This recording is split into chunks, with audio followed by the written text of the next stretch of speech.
પાટણના ઐતિહાસિક સિદ્ધિ સરોવરના બ્યુટિફિકેશન પ્રોજેક્ટનું ખાતમુહૂર્ત કરવામાં આવ્યું હતું। અમૃતમ યોજના 2.0 અંતર્ગત રૂપિયા 4.20 કરોડના ખર્ચે આ સર્વેસર સુરક્ષિત, સુંદર અને પ્રવાસીઓ માટે આકર્ષણનું કેન્દ્ર બનાવવામાં આવશે।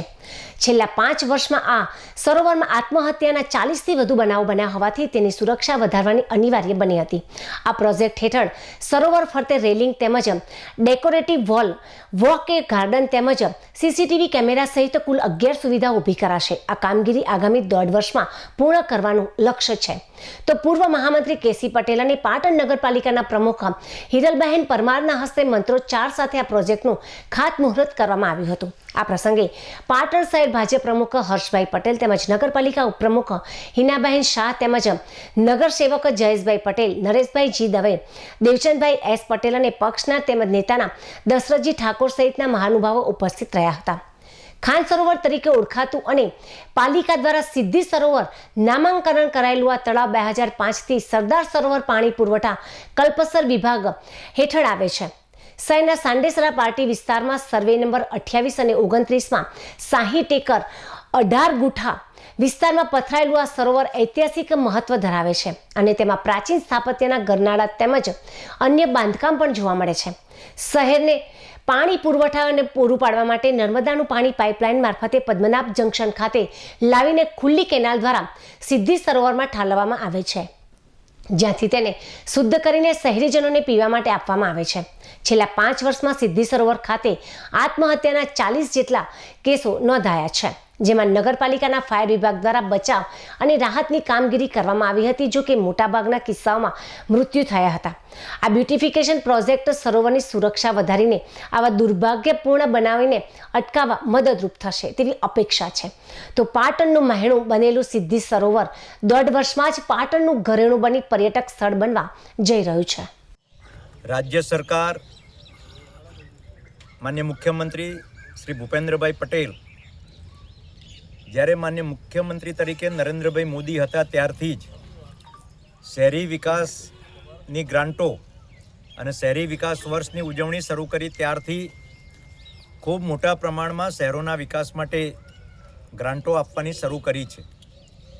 અત્યારે જ્યાં આગળ સુજલામ સુફલામનું અહીંયા ખૂબ મોટો કાર્યક્રમ અને 110 ગામો અને પાટણ શહેરને પીવાના પાણીની જે સુવિધા આપવાનું કામ માન્ય નરેન્દ્રભાઈ મોદીએ કર્યું હતું, એ સ્થળ ઉપર આજે 4 કરોડ અને 20 લાખ રૂપિયાના ખર્ચે બ્યુટિફિકેશન સિદ્ધિ સરોવરનું એ કરવા માટેનું આજે ભૂમિપૂજન ખાતમુહૂર્ત કર્યું છે। આ 4 કરોડ 20 લાખમાં અર્થવર્ક છે એ 9,72,000નું છે, સંરક્ષણ દિવાલનું બાંધકામ 28,20,000નું છે, વોકવે ફ્લોર એટલે ચાલવા માટેની જે વ્યવસ્થા એ 78,48,000ની છે, કર્વ ગાર્ડન 48,14,000નો છે, અહીંયા સ્ટ્રીટ લાઇટની વ્યવસ્થા કરવાની છે એ 19,60,000નું છે, ઇરિગેશન વર્ક પાણી પીવા માટેની બધી છોડ અને બધાને વ્યવસ્થા તો એ 2,90,000ની છે। અહીંયા જ્યારે પુષ્કળ પ્રમાણમાં લોકો, પ્રવાસીઓ અને શહેરના લોકો જ્યારે આવે ત્યારે એમને ટોયલેટની ખૂબ વ્યવસ્થા જરૂરી હોય છે, એ 5,58,000 એની વ્યવસ્થા છે। આની વ્યવસ્થા માવજત થાય એટલા માટે સીસીટીવી કેમેરા લોકોનું ધ્યાન એના તરફ રહે એટલા માટે 13,44,000, સિક્યોરિટી રૂમ આખું મોટું બ્યુટિફિકેશન થઈ રહ્યું છે ત્યારે સિક્યોરિટી રૂમ પણ વ્યવસ્થા કરવાની છે, એની 2,40,000, રેલિંગ વર્ક અને ડેકોરેટિવ વોલ એટલે એક આપણા પાટણ હેરિટેજ સિટી છે તો એના અનુરૂપ અને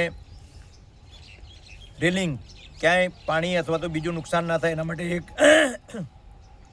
1 કરોડ 70 લાખ એની આખી છે।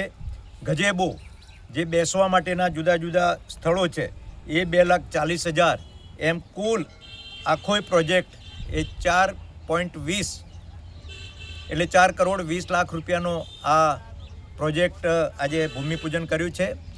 જે તે સમયે માન્ય આનંદીબેન અહીંયા આગળ ધારાસભ્ય હતા અને મંત્રી હતા તે સમયે આ સિદ્ધિ સરોવરનું ડેવલપમેન્ટ કર્યું હતું। અહીંયા સર્કિટ હાઉસ બનાવવા માટે પણ એ જ્યારે અહીંયા જગ્યાઓ શોધતા હતા ત્યારે સરસ મજાની જગ્યાનું લોકેશન પણ પસંદ કર્યું છે। એક બાજુ દેશ્વર મહાદેવ પણ અહીંયા બિરાજમાન છે બહુચર માતા પણ અહીંયા આગળ બિરાજમાન છે. આવી પવિત્ર જગ્યા જ્યારે શહેરની નજીક અને વચ્ચોવચ્ચ આવી છે, ત્યારે પાટણનું એક ઘરેણું બનવા જઈ રહ્યું છે, ત્યારે સૌ લોકોને મારી વિનંતી છે કે જ્યારે કામ પણ ચાલતું હોય ત્યારે નગરપાલિકા પણ ધ્યાન આપે અને બાકીના લોકો પણ અહીંયા જ્યારે કામ ચાલતું હોય ત્યારે જો સારી રીતે કામ થશે તો પાટણનું એક ઘરેણું છે અને પાટણના લોકોને ફરવા માટેનું, આવવા માટેનું અને બહારથી પણ આવવા માટેનું આ ખૂબ મોટું એક સ્થળ બનશે. અને એ પ્રકારે ખૂબ મોટું 4 કરોડ ને 20 લાખ રૂપિયાના ખર્ચે આ બ્યુટિફિકેશન એટલે એનું આયોજન કરવામાં આવ્યું છે.